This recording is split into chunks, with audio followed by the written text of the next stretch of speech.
Hey guys, welcome back to Group Productions, and in today's video we will be discussing what will be different for Spirit Halloween 2025. What exactly does Spirit plan to change this year and improve on? Of course, there's been a lot to us confirmed already, so now it's time that we take a deep dive into all this stuff and really decipher what exactly makes this year different than any past year. So without any more hesitation, let's see what's different for Spirit Halloween 2025.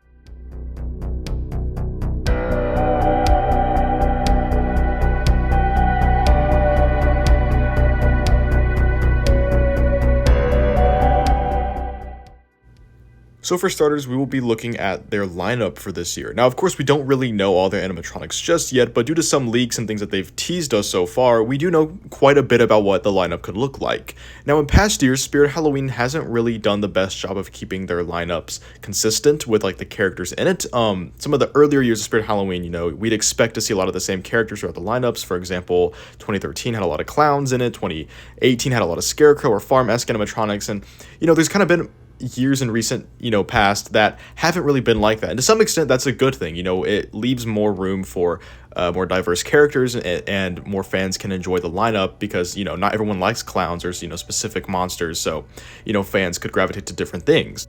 However, last year with the Carnival theme, Spirit did manage to find a pretty good sweet spot with their lineups, almost like the perfect formula in a way. And I'm not saying last year's lineup was perfect by any means, because it wasn't, but they found a good mixture of having props that fit the theme enough to kind of amplify the the vibe of the store, with props that don't necessarily fit the theme, but it's okay because they still gravitate to a lot of customers.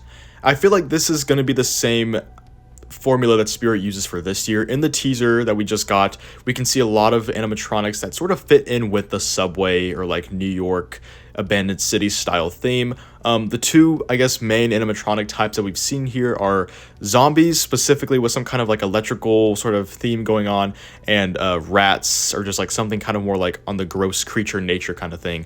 Of course, we also got the return of Electrified Corpse. We got that like really quick image of him that flashed really quickly, and then we got that image that I just showed of that zombie in the window. These two were really focused on, and of course, what they have in common is that they're both zombies, and even though we're not sure if the other zombie has actually anything to do with electrical equipment in a way, there was a lot of sparks whenever he was showing up, so one can only assume that he might have something going on very similar to like Electrical Eddie, which, speaking of which, was on a newspaper in the teaser, so it's very highly, likely that he could return as well. Which is kind of cool that we're getting all these zombies, especially if they do return with Rick Ratman, which I think is very likely, just because one, he's a zombie, and two, because we're getting a whole bunch of rat stuff this year. Speaking of which, brings me on to the next prop, which is the Mutant Sewer Rat. As we see here, they're going really heavy with like the creature animal type of animatronics this year from what we've seen so far, and I think that, again, it fits really well with the subway station New York City kind of style theme.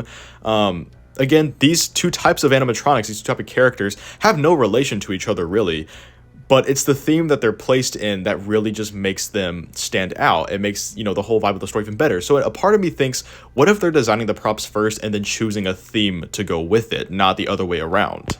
And I think if that is the case, that would be a really smart move on Spirit's end. I mean, I'm sure they're going to have to tweak up the lineup a little bit once they figure out what the actual theme is, but I do feel like this is possibly a new thing that they're doing. At least they're paying more attention to like how do the animatronics fit in with the themes itself, because I can definitely tell what they're going for here.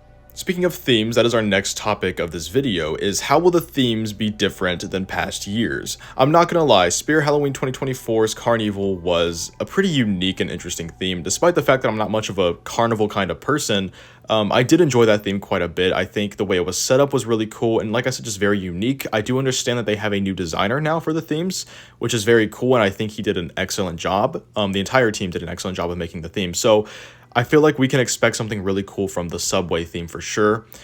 Based off the teasers from not just this year, but also last year, it seems like the teasers are more closely related to how the ISE is actually going to appear.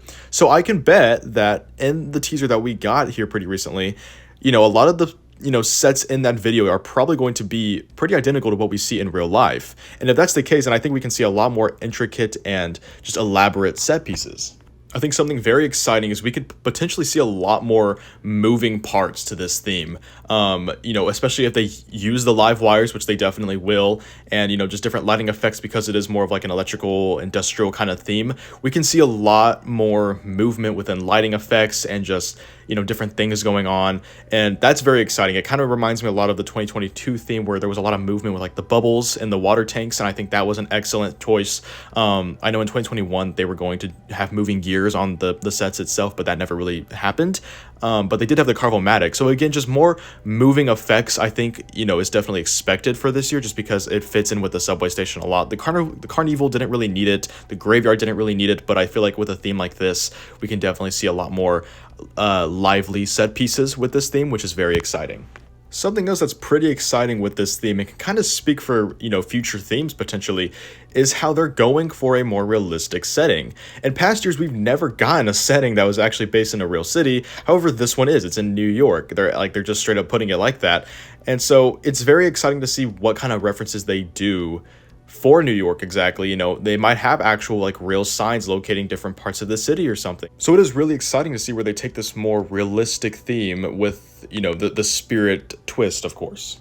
Of course, the biggest change of this year is that Flagship won't be opening. However, this really only pertains to people who were going to attend Flagship or just wanted to see it on opening day. So how does this affect the rest of the community and just the rest of the season for Spirit Halloween in general? Well, this now means that anyone's store is basically at game to open at whatever time during August. So, potentially your store, if you have a local store pretty close to you, that could be one of the opening stores, meaning you can have the chance to walk into a Spirit Halloween on its technical opening day and see something that you've never seen before through YouTube or anywhere else.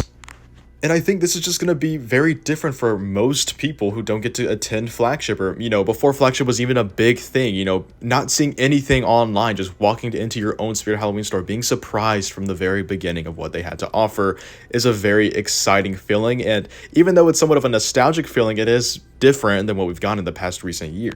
And even though Flagship does mark a special calendar where we can all kind of come together and celebrate the opening of Spirit and just the season in general, it's going to be very interesting to see how this plays out throughout the community.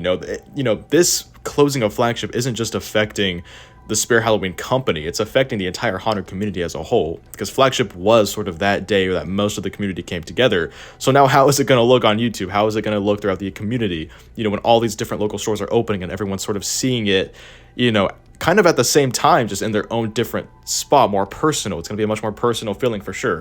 But yeah, besides that, I don't really see there being too many differences between last year and this year. I think last year, despite what everyone says, we can all agree that it was a pretty well organized year structurally, and with like how the lineup fit in with the theme and everything, I think it's a pretty good formula they got. And as long as they kind of maintain that formula, just sort of, twist it to fit in with the subway theme, I think, we're in for another pretty decent year for sure. Anyways, that's gonna do for this video. Make sure to like, comment, and subscribe, and tell me down in the comments below what do you think of Spirit Halloween 2025 so far, and how do you think it'll be different from any past years. Anyways, guys, thanks for watching, and I'll see you in the next one. Bye.